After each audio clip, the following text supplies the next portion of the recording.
I think grassroots, in my opinion, in this country, in England, grassroots football is at the worst it's ever been in ever for me. It's all right that we've got all this money here at the top end, and the top end's great, and like there's loads of great things. The Premier League and the FA are trying, but I just think that it's something that is a little bit out of control.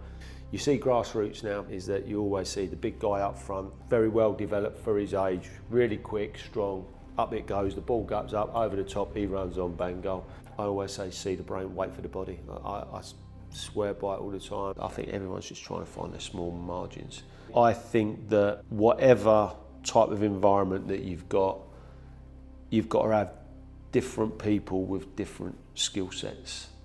I'm still fascinated by development and how different people do it, and how different countries, different clubs, successful people. I think is always I've got one of those curious minds that I'm always trying to think about how can I improve something, how can I make something a little bit better, and how can I help my people? I'm here to serve my people. How can I help them? How can I make them a bit better? Hello coaches, welcome back to another Modern Soccer Coach interview. This week we've got another interview from my visit to England. It's the hat trick of Modern Soccer Coach podcast appearances for Dean Austin. On the first episode, years and years ago, we talked about his background as a player at Tottenham, his transition into coaching. Then in our second episode, which was in 2020, we talked about the role of an assistant manager. Dean shared about his experiences at Watford and Crystal Palace. This time I wanted to talk to Dean about his current role as head of recruitment at Coventry City. Now, of course, head of recruitment is a new and exciting role in football over the last few years, so we get to that there with Dean, but this conversation quickly expands into player development in general and the current state of the game at Grassroots in England and how that is connected to the elite game. Brilliant stuff from Dean. Really appreciate his time and his insight. And a big thank you to St Albans Football Club for the hospitality for this interview. I'm sure you're going to enjoy it. If you do, please make sure you like, please make sure you subscribe, and please check out all the new content on modernsoccercoach.com. Thanks so much. Here's Dean. Enjoy. Dean, thanks so much for joining me today. Pleasure, mate. It's your hat trick of appearances in the Modern Soccer Coach. It's been a little while now, hasn't it? Yeah, it's been a while. You've experienced English football, player, as a coach, head of recruitment, and obviously your background from going into a player at the elite level of the game. You've been there for so long. There's a lot of talk today about English talent. Some people are celebrating it, and some people are going bananas that there's not more of it. Where do you see the landscape at the minute in terms of youth development? Well, listen, the game's evolved, and I think that's what you always have to be thinking about. You've always got to be moving with the times and moving with where the world's going. I think that there is a phenomenal amount of talent out there, but I think that with a lot of clubs, especially the Premier League, there's a lot of money out there, so there's a lot of riches, and then they're going to be investing more money than what a lot of other people do. So there's a lot of people that are chasing their dreams, and normally parents more than players, to be honest. It's what I see in the modern day game. I think grassroots, in my opinion, in this country, in England, at grassroots level, and I've been involved in that with my own kids who are now grown up a little bit. I think grassroots football is at the worst it's ever been in ever for me. Poor coaching, lack of support for coaches, parents who, don't get me wrong, this is not per se, it's not across the board. There's some great people that are doing some great things, but there's many dads and what have you that are taking teams that see themselves as the next Pep Guardiola. It's about them and trying to win a game of football, etc.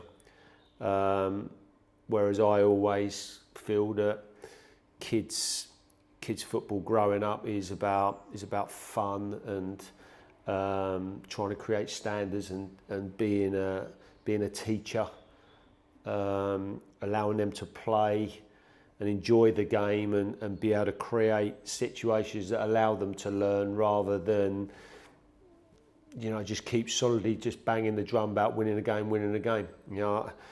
I have one of my sons who is a coach, and I always say to him when he comes home with his team that he takes, I say, how'd the guys get on today? Like the boys, like the under 9s, under 10s, or whatever they are. And I say, how'd they get on? He went, yeah, they played really well today. They're improving.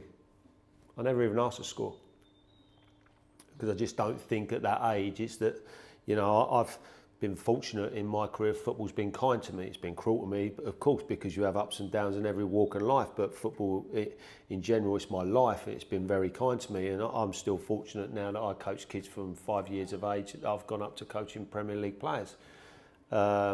But I think with young players is to get a feel for young players and to get them in environments where they feel that they can have some freedom to be able to express themselves and enjoy themselves.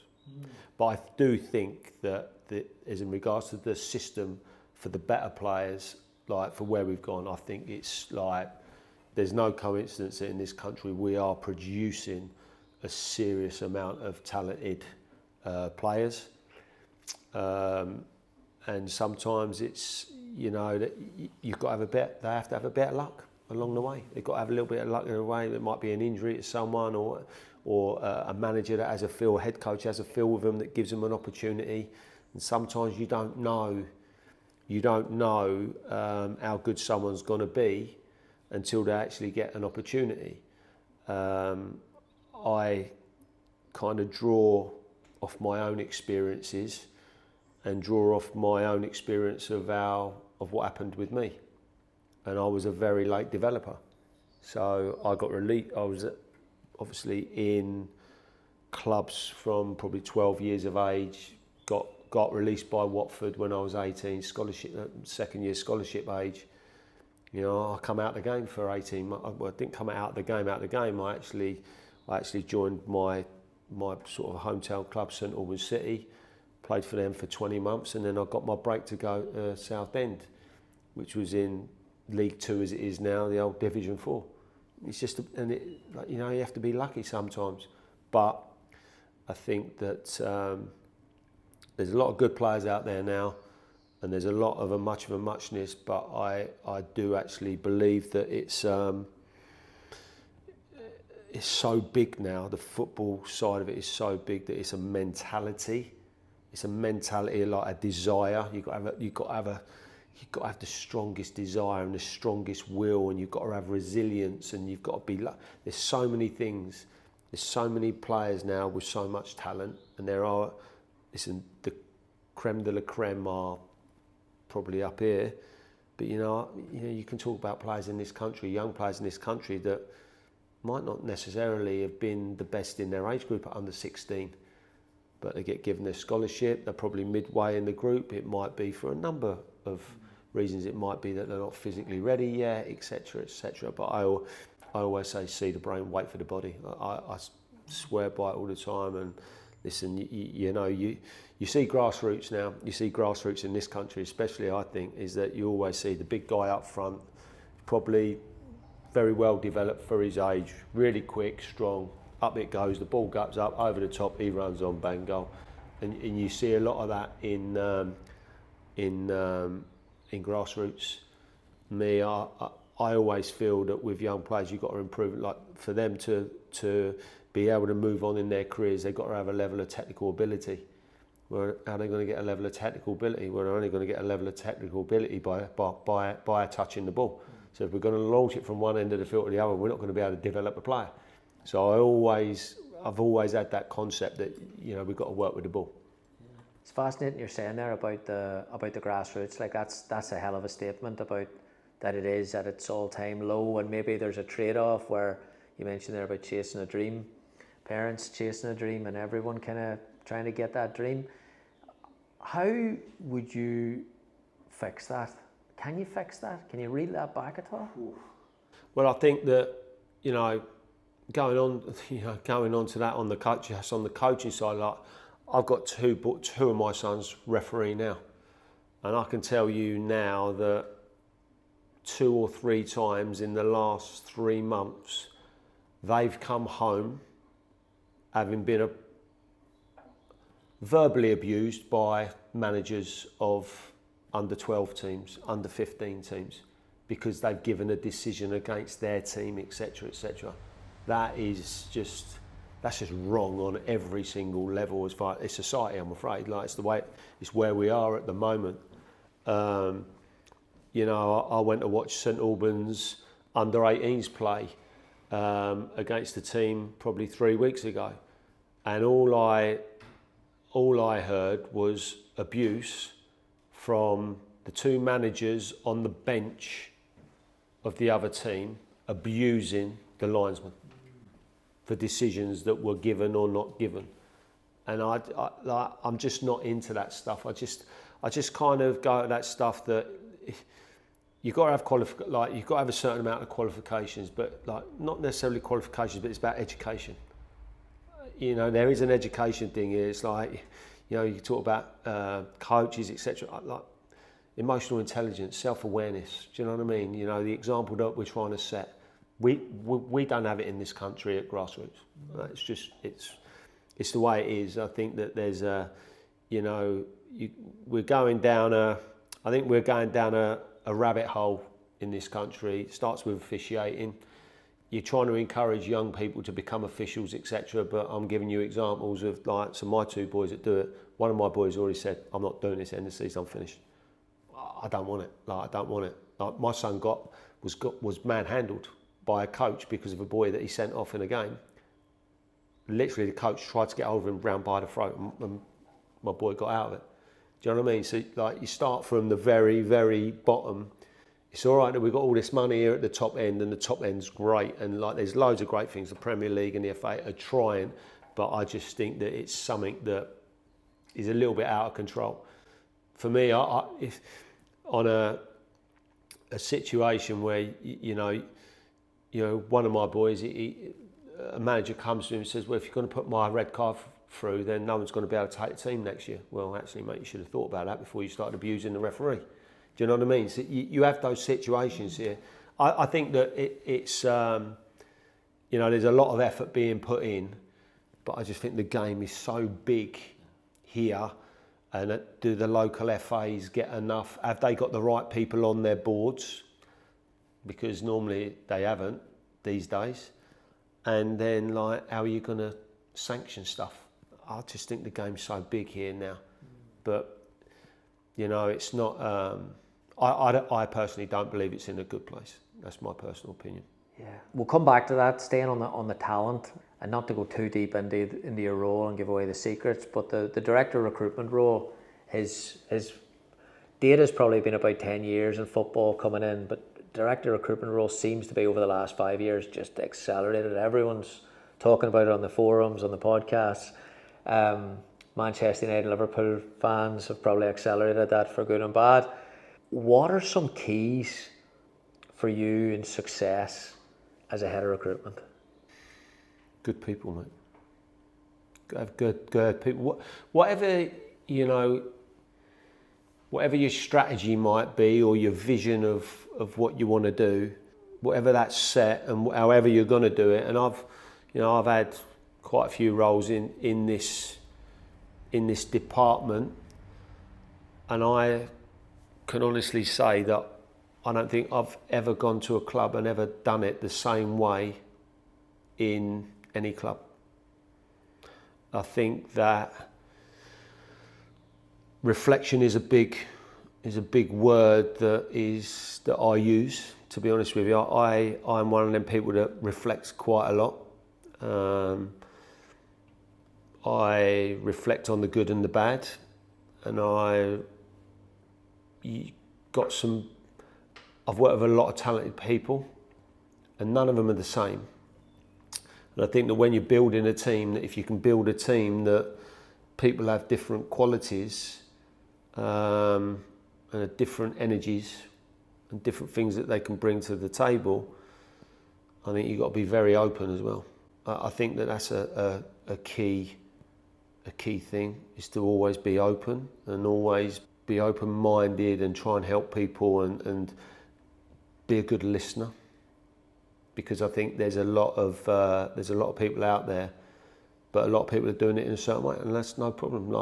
I'm very comfortable in my own skin of what I do. I've been I think I've got a fair amount of experience. Don't get me wrong, I get it wrong as often as I get it right. But you hope that you get it right a little bit more than you get it wrong. And when you come through transfer windows or seasons and you reflect on where the team's finished and you then, you might do some benchmarking of whatever of where you finished and why you finished that and the players. And I think that it's about, I use a lot of logic and common sense in my decision making. Hello coaches, we'll take a quick break here. Thank you so much for all your support as always with Modern Soccer Coach. If you're enjoying this interview, please make sure you like it, please make sure you subscribe, please make sure you share it, and please consider joining us for our new launched Modern Soccer Coach Insider. It's a new platform. We've got a ton of requests to go a little bit deeper into the content that we do with the breakdowns of the podcast. So we have built out Modern Soccer Coach Insider. 3 massive advantages to join. Number 1, you get access, on-demand access to every single webinar we've done at Modern Soccer Coach. And as you know, there are quite a few of them over the years. You get access on demand. They're easy to find. It's all laid out really, really well and professional. Second of all, we will continue to build out content, but this will be exclusive content on the platform. So you will get new sessions, new coaching resources that you will get access to on the platform. And then third of all, the most important thing for me is the ability for us to connect and collaborate with the coaching community that we have engaged over the years. So you'll have an opportunity to jump on calls with myself, talk about high school coaching, talk about game models, talk about training session design. We'll do regular calls with coaches on that there, and you'll have the opportunity to jump on and discuss. And again, go a little bit deeper with the discussions that we talk upon on the podcast, on the breakdowns. I'll put the link below, Modern Soccer Coach Insider. Massive, massive appreciation for your support to help us build it. Now we need one more favor, and that is to jump on and join in the conversations over there. We won't stop producing Modern Soccer Coach content, of course, but there's only so far you can go on YouTube. There's only so far you can go on a post on LinkedIn, and we want to go a little bit further with you guys. So please join us, Modern Soccer Coach Insider. Link is in the comments. Link is in the description. Join us today. It's fascinating. The data, as I said, 5-10 years is coming into everything. But recruitment in itself has always been a part of the game. And you played for some managers, like the obvious one I think of is Venables, who was pretty decent at recruitment, I would have thought. And you mentioned there about those values. Those are now labelled old-fashioned values, but because they've always been there. What would that type of manager, people talk about that, the Fergusons to an extent, the Cloughs, the Venables, what was their philosophy towards recruitment that kind of still stays true today? No, I mean, I think that listen, I can't speak for the other two because obviously you've got one who's probably the greatest manager that's ever been, and then you've got another guy who was very unorthodox in how he did his stuff, and then like the one that I played for was a great people's person, so he could work in the modern day game now with a technical director or head of recruitment quite easily because he had a charisma and a person. I knew his character and his personality. And how he was. I think that everything moves on in life, and we move around in cycles of life or whatever. And at the moment, the big thing is AI and data. That's not going to go away, for sure. But all of a sudden now you've kind of got everybody's doing it. Everybody's doing it, and the fact is that we're all looking at the same stuff. Everybody's looking at the same stuff. So it's how you use your strategy of what you want and how you use your data with your people, and whether it's some people are going all down the line of data, some people are mixing it up, some people might not be able to afford the data, so they're still going to go down the old route of the Ed Scout or whatever, because a lot of people can't afford to use the data. My thing always is that, you know, it's club, people, objective, what's success for you, and then it's the process of how you want to do it.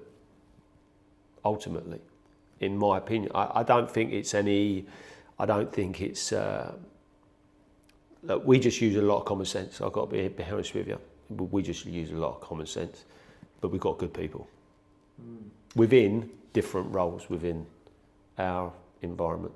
Yeah, the piece on the not to hammer it, but the piece on data seems to be that some, especially in the US, where I think I think the return on investment with ownership in football clubs over there is quite high. That they don't want a loss, so they want to back that up with numbers quite regularly, which means staffs expand to interpret those numbers, which means sometimes it gets a bit harder. So you say like common sense, but common sense sometimes isn't that common.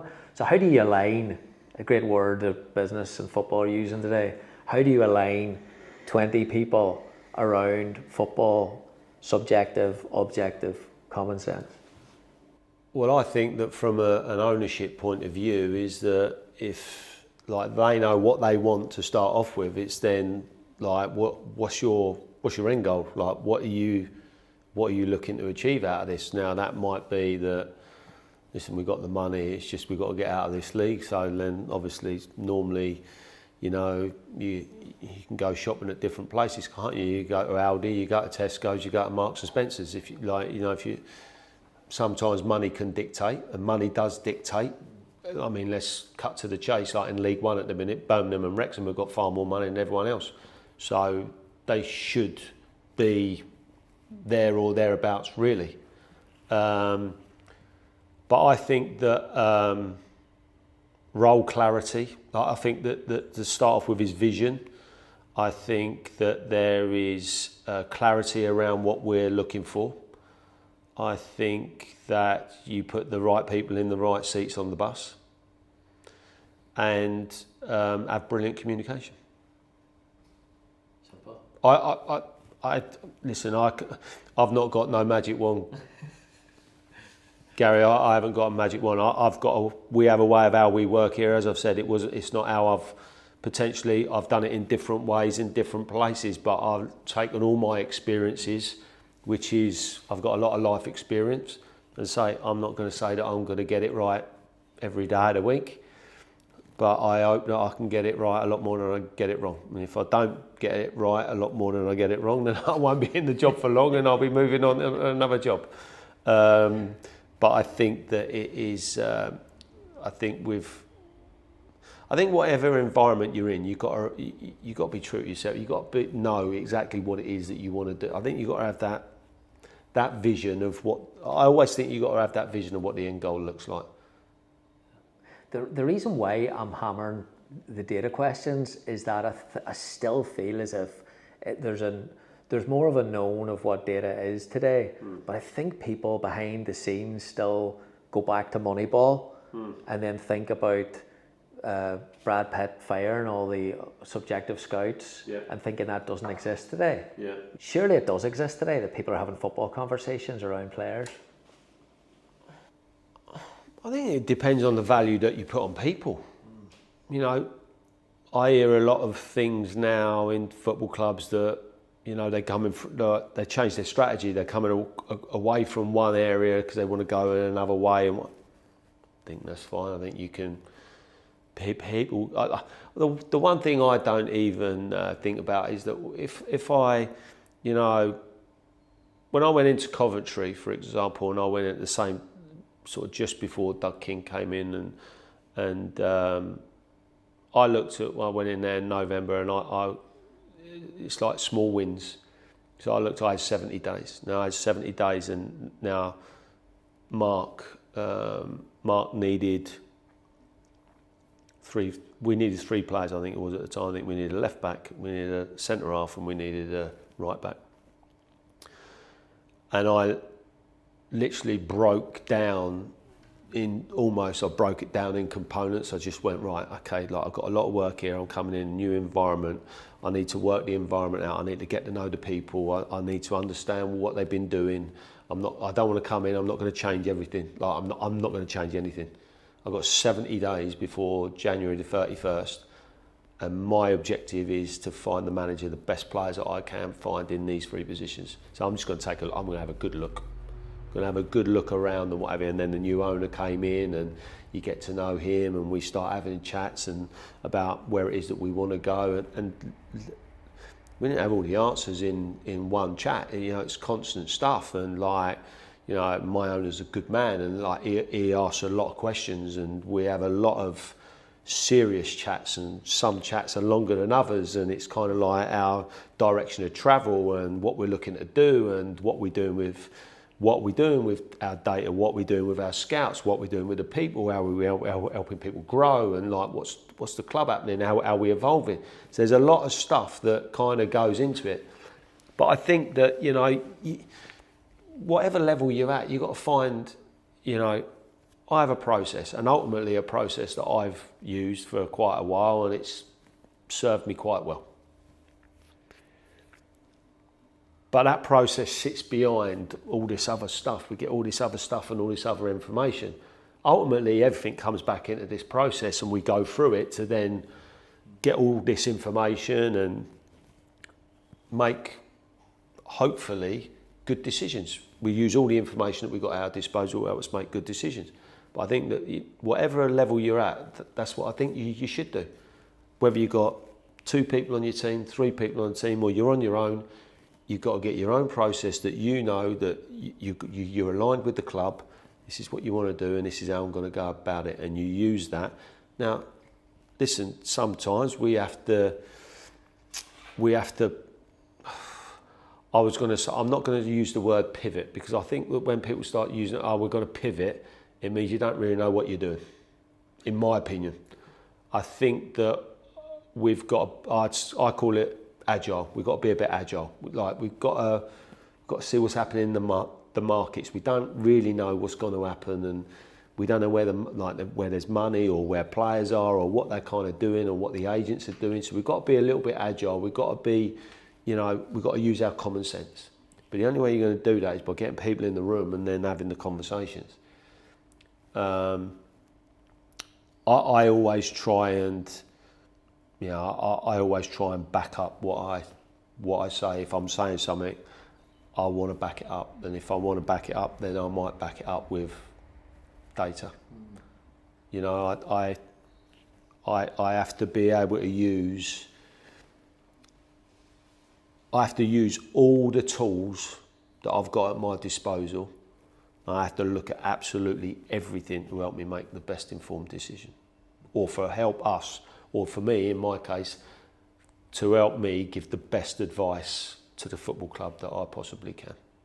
That's how I look at it. As I say, you know, I ain't ever going to get it right all the time, and like, you know, players' form can be a bit up and down, and there can be other circumstances. There's a lot that goes into it, and, you know, personality traits of players and individuals, and getting to know them. And you know, I think that it's like there's so many different variables now in terms of all this, in terms of the player, in terms of the data, in terms of the people you've got working with, money you've got at your disposal. There's a hell of a lot that goes into it. Now, I honestly do think that supporters think that, oh yeah, we want that player, right, yeah, let's just go and get him. And they think the complexity now of trying to pull a deal together to sign a player, and all the hoops that you have to jump through to get to that stage where they see him on the field on a Saturday afternoon. I think that there's probably, and that, listen, it's their prerogative. They support their club, they pay their money, they're entitled to their opinions, and they get. But I think that they would be amazed the amount of work and due diligence that goes into signing or potentially signing a player. And you get to a point also as well, I have to understand, is that you can do a shed load of work on this player, and you've done all your work, and you know, you've produced whatever you've produced, your work you've produced, and it can still fall down at the final hurdle. All right, coaches, thanks so much for watching. And as always, I hope you enjoy the content. Please check out our new ebook, Modern Soccer Coach, 6-week tactical training program, 18 sessions in total. And we've also got a free webinar to go alongside it. You can get it on the link below, modernsoccercoach.com/shop. Thanks for the support. The piece that still fascinates me is the piece on, like, the complexity is a great word. I see the agent's role increasing over the last 5 years in terms of almost speaking for the player, and players seem to be a lot more freely moving in the market today. Definitely in the US, players are moving freely. So is it difficult to gain an assessment of that player personality, a character, if the agent is speaking for them? No, I don't find that a challenge in my role.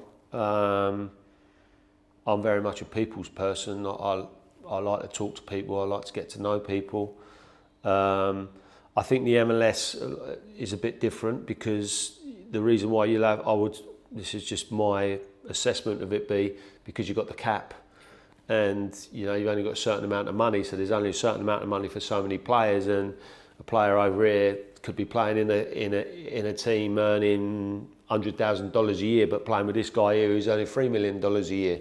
And you've got that. So this player that's earning 100,000, then you've got the situation in the MLS where obviously at a time of year, everyone knows what everyone's earning. So you then got that little bit that you've got to deal with. So then you're going to get this player here going, well, hold on a minute, I'm playing alongside this fella here. He's earning $3 million. I'm earning $100,000. But hold on a minute, here's my data. And my data says that I'm better than him. So why? And then automatically you're going to get that freedom. Then the agents are on it, and boom, off they go, and away they go, and then they're so that's your complication. I actually quite like the sound of that. Actually, I think that's I actually quite I wouldn't mind that, to be honest with you. That wouldn't bother me. I find that as a great challenge as a sporting director, technical director, or whatever. As in managing that type of stuff and going, right, okay, right.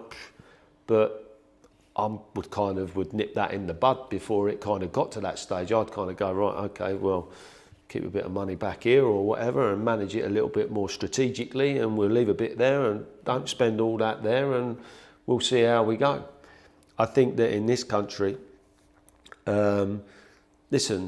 agents are a huge part of our game in this country, especially. Obviously, I'm sure it's the same in America. And having dealt with a few technical directors in the MLS, and dealing with a few agents, like sort of South American agents that are kind of working in the MLS game, I've kind of got a bit of I think I've got a fair grasp on that. We nearly signed an MLS player at Coventry a couple of years ago, and it became too rich, and we wasn't prepared to pay the money, considering what he was earning, because we knew what he was earning, and we felt the opportunity that we was giving was a fantastic opportunity. It doesn't happen, you move on, and it's the same over here in England, really. Agents play a huge part in our game, and that's never going to go away. I tend to, I kind of don't fall out with people. It's as simple as that. It's that, I have a way that we try and work on the deal. When you work on the deal, you work on the deal. If it don't happen, it don't happen. You have to move on. It's part of the game. You are where you are. You work with what you work with. You can't pay more money than what you ain't got. So some you win, some you lose, and then you move on. You find the next one. But again, you go back to your process, and you look at your process and what you're doing and where you are, and just try and make things work. Transfer deadline day, something that blows Americans away. Like, even they're getting excited about it. What does that look like? Is that in reality? Is that one of the ones you wake up and your alarm clock and you're going mad the whole day, or is deadline day? Deadline day. No. I mean, it'd be very easy, Gary. I could sit here. I can't tell you all the Coventry City trade secrets, but myself and our owner, we talk about many things, and I'd say that if you look at our record, of how many players that have come into our club or gone out of our club on transfer deadline day, and I think we've done 6 windows now, 5 or 6 windows. You work it out. I don't think there'll be too many players that have been coming in on deadline day. But listen, everyone else does what they do, and I think that what happens is that it's very difficult. People get themselves to a stage where you're either trying to win a league or trying to get into Europe or trying to get promoted. And if you look at the Championship, and the Championship is like the greatest division in the world. You can look at it all the time, and you look and go, in 5 or 6 games, you could have teams that are in the bottom 5 could be in the top 8. Just 5 games in a row. So what happens with a lot of people is that they go, oh, yeah, one more player, if we go one more player, we could get, and then they might be losing a couple of games from the middle of the window to the end of the window, and then they change their mind and they go, oh, right, we need another player. So they go chasing it. And that's the game. I kind of like to work a bit calmer than that and not be, transfer windows and what have you, and signing players, etc. It's extremely stressful. So you want to try and limit that stress as and when you can, and kind of chasing after players in the last 48 hours of the window, and it's not really. That's not really my bag, mate. If I'm honest with you. Listen, Listen, Harry Redknapp was a brilliant manager in the English game, and it worked for him. So it worked for him. If I could be half as successful as what he's been with signing players, and he had a spell managing the club that what I was brought up as a kid, and listen, he signed some of the best players that I've ever seen play for Tottenham. So. I'm not going to criticise him for how he works. You had the best line I think I've ever heard on Modern Soccer Coach podcast when you said that the difference between an assistant coach and a head coach was 8 hours sleep a night. Yeah, it's probably about right. It's about right. It's absolutely spot on. Where does a head of recruitment sleep sit in the scale? In the manager's space. But obviously not at the front of house, where you have to deal where you're in before the camera every single day. Listen, I take my work extremely seriously, so and I want to do. I still feel that I'm young, and I'm very, very much about learning experiences, and I still feel that I'm learning stuff every single day. Transfer windows are stressful times for sure. I normally don't sleep so easy across the summer months.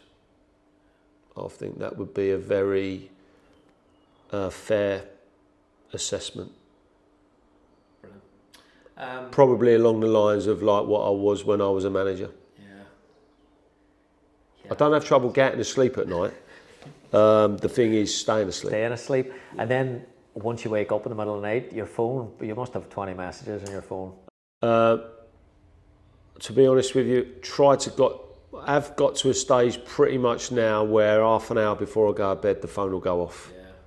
Yeah. The phone will go off and it won't get switched on until I get up and I go downstairs. I would never switch it on in the middle of the night. Never in a million years.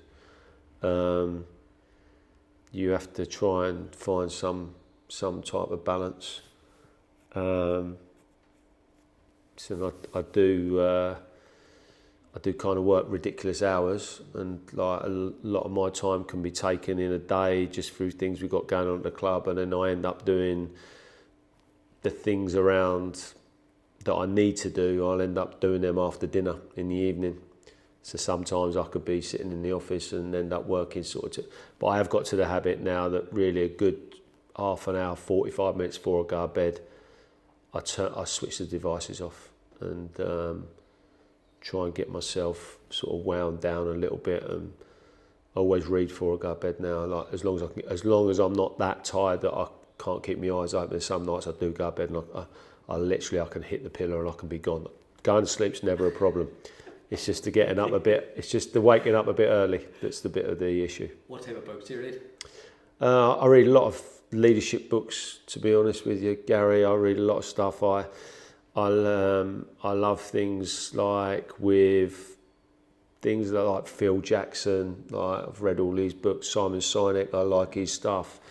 I like reading books on a lot on leadership, but do you know what I mean? Like sport things, like books like the Talent Lab of how like still fascinated by development and how different people do it and how different countries, different clubs, successful people. I think is always I've got one of those curious minds that I'm always trying to think like about how can I improve something? How can I make something a little bit better? And you know, how can I help my people? Like I'm here to serve my people. Like how can I help them? How can I make them a bit better?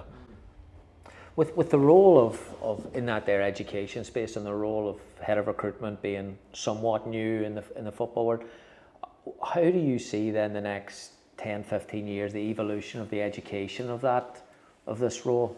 What do you think it needs? Look, I think that there are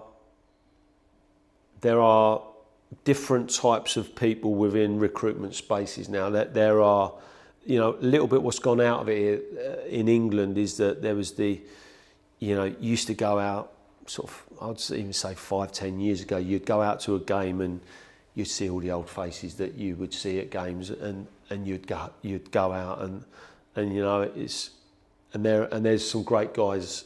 There's some great guys in that space, and there's still a few. There's still a few that are knocking around, but now there's a different type of person coming in now. So it's more of an analytical. So it'll be like a university guy, potentially who's got into recruitment, who's done his degree, etc., etc.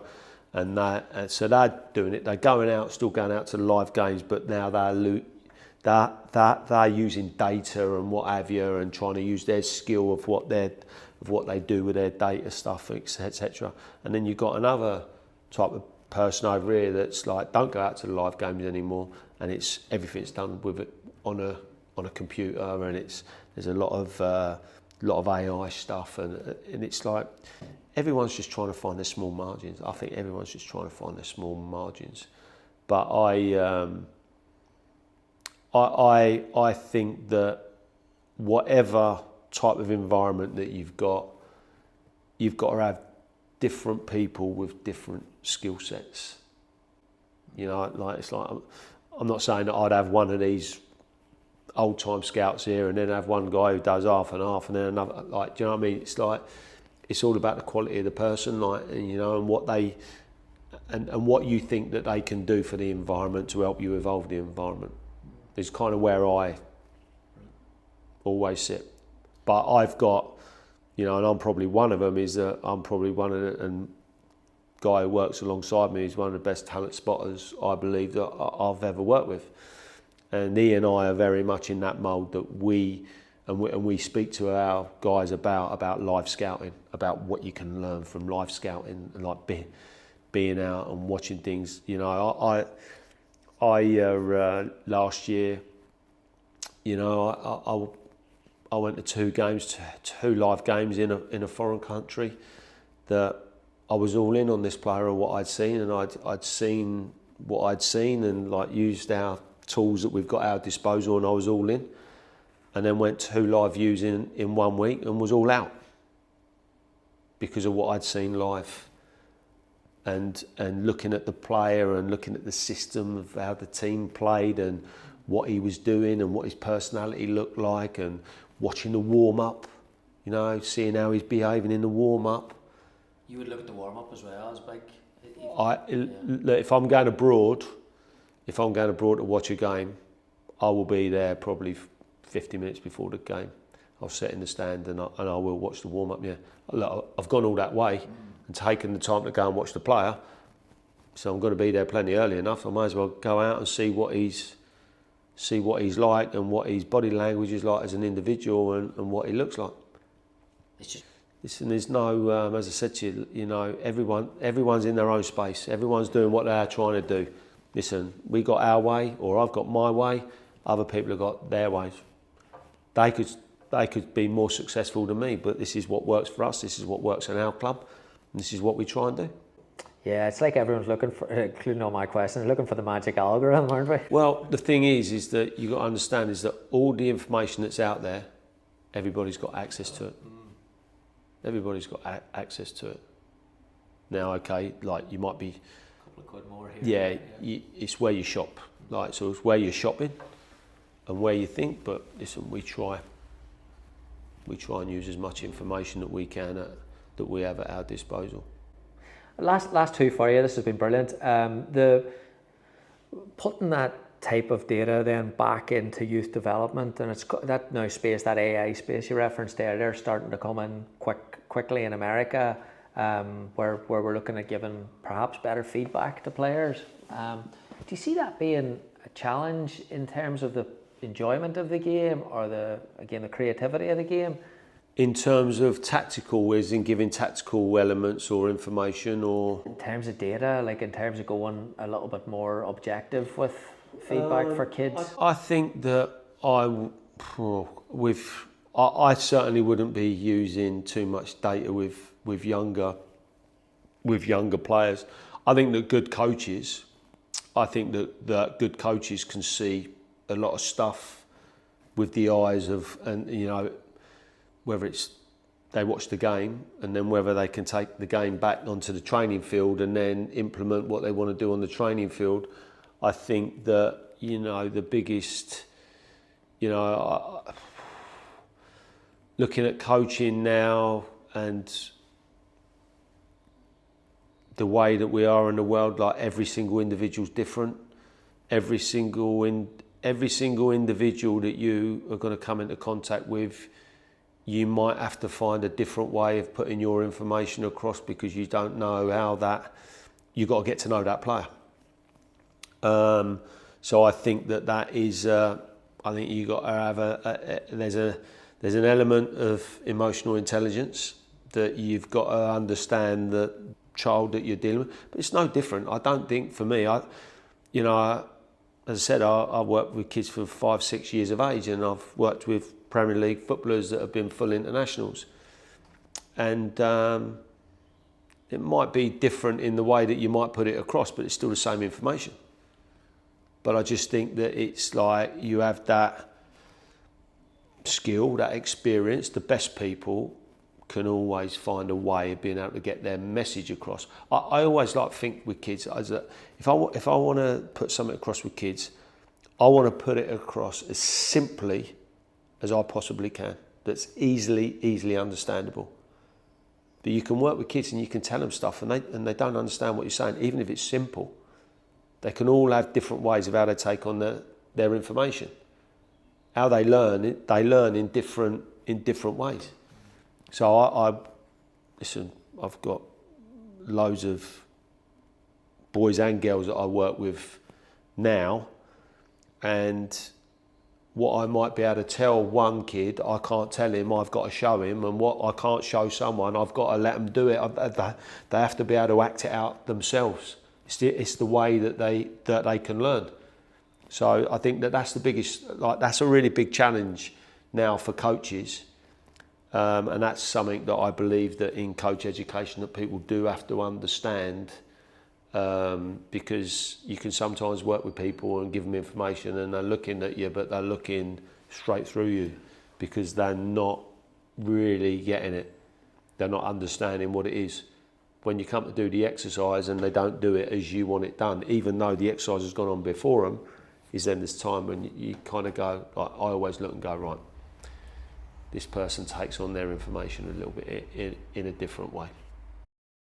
Would that be, to my last question then, the advice for coaches, obviously being able to check for that or being aware of that? Is that what you mean with emotional intelligence? Yeah, I think an awareness. I think that, when obviously I said about probably my comments on Grassroots is probably going to be a bit controversial. But it's just what I see. It's just what I see, and I've been involved with my own kids at Grassroots for many, many years, and you know, we are really, our objective should be that we're trying to give some education to a younger generation and try and create good experiences for them. But all kids are different. You know, you've got kids that just want to play, and you know, you've got kids that kind of want to be the best, so they want the information, they're sponges, and then there's others that can't take it on board and they can't deal with too much information at one time. But it's like what you say, like with the coaches, it's like, I always look with young coaches, with young players, I've always done it, I would never try and do, like, I would always ask them as young coach, because I think it's connections. You've got to try and get connections with young kids, and sometimes you can find out what they understand about the game just by asking them a question like, oh, how do we think it's going? You know, what do we think we can do better? You know what I mean? But it's normally only a couple, like for me, it's always just a couple of things. It's just like, nice and easy. You know, how can we push them a little bit? You know, try and potentially challenge them, take them out. This is the better kids, by the way, is take them out their comfort zone a little bit. But you know, there's many different ways of doing it. But I do think that you got to have a self-awareness and an understanding of your individuals, because I think we are in a very different space in the world now. Yeah. I mean, the Premier League are doing some great stuff now with like referees. They've got the player to referee scheme and what have you that they're trying to, and they're trying to do things like that, and they're trying to mentor young referees. I think my personal feeling is that the refereeing system, that as big as that system needs to be, it needs to be taken hold of by one body rather than leagues. Like here we have, like, obviously our step 1, step 2, step 3, step 4, step 5, step 6, step 7. We're going down. But it's like there's some pretty poor officiating in those levels. Like it is pretty. It's pretty horrendous, really. And then the emotion gets the better of people, and then you end up going around this vicious circle, really. But I actually do think that there's probably is an opportunity.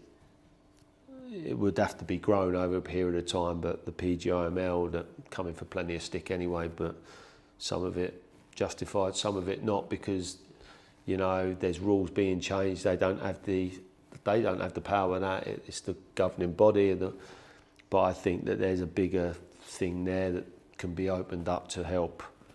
And I also believe that once you start getting into a stage where emotional managers, etc., and grassroots kids games and managers laying hands on referees and whatever, it's done. It's lifetime ban. It's like you're done. Like you're out of it. You never, like, you aren't fit to stand at the side of the field ever again. You know, you shouldn't be put in that position. No, the game doesn't need that. No. But I do think there's a lot of that people will end up going out of refereeing because of this stuff.